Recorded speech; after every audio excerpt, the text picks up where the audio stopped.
Everyone, মোৰ নতুন ভিডিঅ'লৈ আপোনালোক সকলোকে স্বাগতম জনাইছোঁ। আশা কৰোঁ আপোনালোক ভালে আছে। আজিৰ ভিডিঅ'টোত বহুতে সুধিত আছিলে এটা কুৱেশ্যন যে মই কেনেকৈ প্ৰিপেৰেশ্যন কৰোঁ বা প্ৰিপেৰেশ্যন ফেজটোত মই কি কেনেকৈ কৰিব লাগিব সেইখিনি কথা। আৰু যিহেতু ময়ো এগৰাকী এছপিৰেণ্ট আৰু মই 2025ত যি আমাৰ APSC প্ৰিলিমছ পাতিছিলে অনুষ্ঠিত কৰা হৈছিলে, সেই প্ৰিলিমছত মোৰ মাৰ্কছ আছিলে 82 পইণ্ট ছামথিং।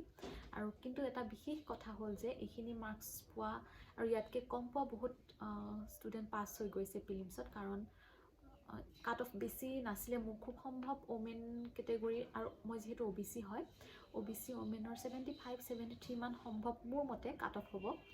আৰু মোৰ যিহেতু 82 আছিলে, কিন্তু এইখিনিতে মেইন কথাটো হ'ল মোৰ CSET পেপাৰখন বেয়া হৈছিলে। CSETত মই কোৱালিফাই কৰিব পৰা নাছিলোঁ, আৰু সেইকাৰণে মই APSC প্ৰিলিমছতে থমকি ৰ'ব লগা হ'ল।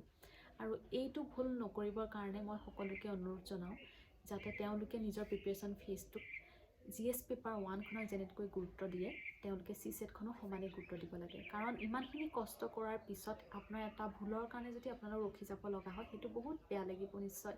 কাৰণ মেইনছত লিখিবলৈ পোৱাটো ডাঙৰ কথা। পাছ নকৰিলেও যদি আমি মেইনছত লিখি আমাৰ প্ৰেক্টিছ হয়, আমাৰ মানে এটা অভিজ্ঞতা হয়, সেইটো বহুত ডাঙৰ। গতিকে আপোনালোকে এইখিনি ভুল নকৰিব। আপোনালোকে ধুনীয়াকৈ GS 1খনৰ লগত CSETখনো প্ৰেক্টিছ কৰি যাওক। এইখিনি কথাই মই ক'বলৈ আহিলোঁ। আপোনালোকে কি ভুল নকৰিব। এই প্ৰিপেৰেশ্যন ফেজত আপোনালোকৰ প্ৰিপেৰেশ্যন জাৰ্ণিটো কেনেকুৱা হ'ব লাগে সেই বিষয়ে মই আপোনালোকক অৱগত কৰাব আহিছোঁ।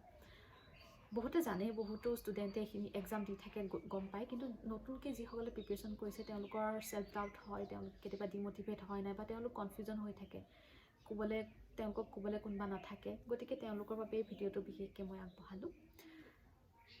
মেইন কথাটো হ'ল আপোনালোকে CSET পেপাৰখন কোৱালিফাই কৰিবৰ কাৰণে চেষ্টা কৰিব লাগে। GSখনটো কেতিয়াবা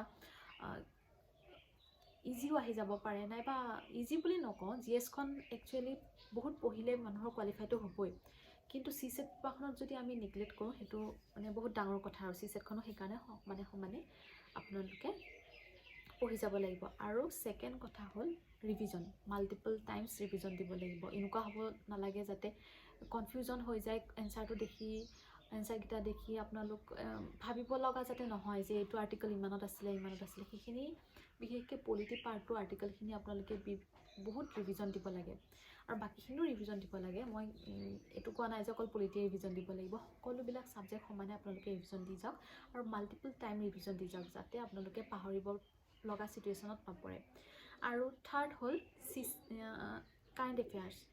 কাৰেণ্ট এফেয়াৰ্ছ সমানে গুৰুত্ব দিব লাগিব। আৰু ষ্টেটিক পাৰ্টৰ লগত কাৰেণ্ট এফেয়াৰ্ছৰ টপিকখিনি আপোনালোকে এনালাইচিছ কৰি পঢ়িব লাগিব। ধৰক এটা ষ্টেটিক পাৰ্ট পঢ়ি আছে আৰু সেই ষ্টেটিক পাৰ্টটো কাৰেণ্ট এফেয়াৰ্ছৰ কিবা টপিকৰ লগত ৰিলেটেড হয়, তেতিয়াহ'লে সেই ষ্টেটিক পাৰ্টটো আপোনালোকে ডিপলি পঢ়িব লাগিব। কিবা এটা আৰ্টিকেলেই ধৰক, কোনোবা এটা কেছেই হওক, নাইবা কিবাই হওক, যদি এতিয়া কাৰেণ্টৰ লগত ৰিলেটেড হৈ আছে, কিবা এটা টপিক পলিটিৰে হওক, ইকনমিক্সৰে হওক, সেই বস্তুটো আপুনি ষ্টেটিক পাৰ্টটোৰ লগতো সমানে এনালাইচিছ কৰি পঢ়িব লাগিব। কাৰণ কাৰেণ্ট এফেয়াৰ্ছৰ কোনোবা এটা টপিকৰ কথা আমি এনেকুৱা নহয় যে কাৰেণ্টৰ লগটো সুধি দিলে, সেই টপিকটোৰ লগত ৰিলেটেড বস্তুটো ষ্টেটিক পাৰ্টৰটো থাকে। গতিকে তেনেকুৱা ধৰণৰ কুৱেশ্যনবোৰ সুধিব পাৰে। আৰু আছাম পাৰ্টটো কেতিয়াও নেগলেক্ট কৰিব নালাগে, যিহেতু আছাম পাৰ্টৰ পৰা বহুত কুৱেশ্যন আহে। আছাম পাৰ্টটো সেইকাৰণে ডিপলি পঢ়িবলৈ চেষ্টা কৰিব লাগে। আমি আছাম পাৰ্টৰ কুৱেশ্যনবিলাক আজিকালি অলপ ডিপ সুধিবলৈ লৈছে, গতিকে সেই বস্তুটো আমি অলপ ডিপ পঢ়িবলৈ চাব লাগে। আৰু নেক্সট আহিলে মক টেষ্ট, যিমান পাৰে মক দিব লাগে। আৰু এতিয়াৰ পৰা ইনষ্টিটিউটবিলাকে যিহেতু মক টেষ্টৰ চিৰিজবিলাক ষ্টাৰ্ট কৰিব, আপোনালোকে স্কিপ নকৰিব। সেইখিনি যিমান পাৰে আপোনালোকে দিবলৈ চেষ্টা কৰিব। মকখিনি দি থাকিলে কি হয়, যেতিয়া আপোনালোকে মকবিলাক দি থাকিব, আপোনালোকৰ এনচাৰ এনালাইচিছ কৰাৰ কেপাচিটিটো বাঢ়িব। এনচাৰখিনি দেখি আপোনালোকে মানে উলিয়াবলৈ আপোনালোকৰ 3টা অপশ্যন ভুল, তাৰে এটা শুদ্ধ, সেইখিনি আপোনালোকে মকবিলাক দিলেহে তেনেকুৱা ধৰণৰ এনালাইচিছ কেপাচিটিটো বাঢ়িব। গতিকে আপোনালোকে মক দিবলৈ চেষ্টা কৰক, যিমান পাৰে মক দিব। আৰু তাৰপিছত আহিলে চেল্ফ ডাউট।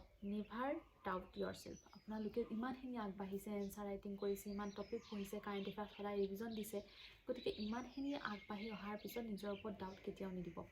হয়, আপোনালোকৰ মক দিয়াৰ পিছত মাৰ্কছ কম আহিলে আপোনালোকে অলপ ল' ফিল কৰিব পাৰে যে মই ইমান পঢ়াৰ স্বত্বেও মোৰ অহা নাই।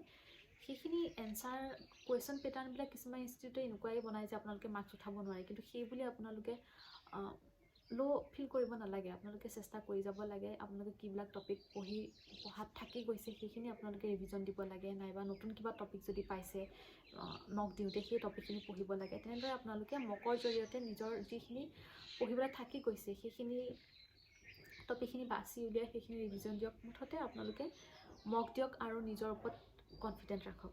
আৰু সেইখিনিতো ইম্পৰ্টেণ্ট কথা আছিলে। আৰু লগতে চিছেটটো আপোনালোকে কেতিয়াও স্কিপ নকৰিব। গতিকে মোৰ ফালৰ পৰা ক'ব লগা ইমানেই আছিলে। আৰু আজিলৈ ইমানখিনিয়ে। সকলোকে ভোগালী বিহু আন্তৰিক শুভেচ্ছা জ্ঞাপন কৰিলোঁ। সকলোৱে ভোগালী বিহুটো উদযাপন কৰক উলহ মালহেৰে। আৰু আজিলৈ ইমানখিনিয়ে। ধন্যবাদ।